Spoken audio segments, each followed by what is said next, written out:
we have to start by talking about Texas and your reaction to not just what happened there, but the controversy that ensued about renewable energy or not. Some, including even the governor, blaming renewable energy for causing the problems in the first place. What's your reaction to that? Yeah, Emily, it's a really unfortunate event, and one that we should actually expect more of if we don't take the opportunity to modernize and decarbonize our energy infrastructure. Texas has an incredibly broad fuel source mix, and I think pointing to a specific source of fuel is really mispointing the direction here. There's a huge opportunity in front of us. Our customers in Texas with solar and energy storage systems were able to provide resilience, not only for themselves, but also for the grid at large.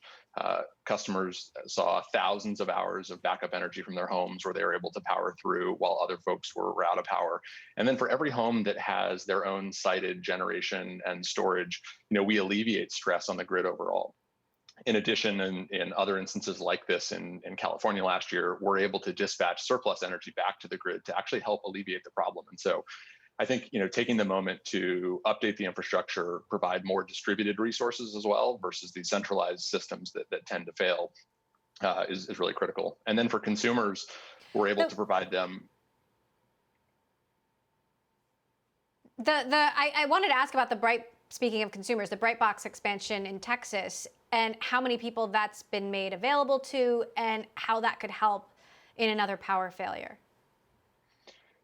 Yeah, so in Texas, we had hundreds of customers with Brightbox energy storage solutions at their home. We've deployed more than 16,000 of them nationwide, and we've seen this in every major failure. When you see wildfires in California and storms in the Northeast, and most recently here in Texas, customers are able to have backup power on demand when they need it and make it through these types of events. So let's talk then about, do you think that the controversy will set back the industry at all, given the discussion that ensued and the continued denial of climate change? I really don't think so. I think, in fact, you see the trends accelerating on the heels of these events. In Texas, from consumers driving pull here, we saw a 350% increase in web traffic in the state after the events. Customers realized that their friends and family members who have solar and storage at their homes are getting a better service than what's been provided by the legacy utility operators. And so they're attracted to the reliability, they're attracted to clean energy, and they're attracted to the affordability of the solution, where we price at a discount relative to the incumbent utility. And so I think that consumer pull is positive.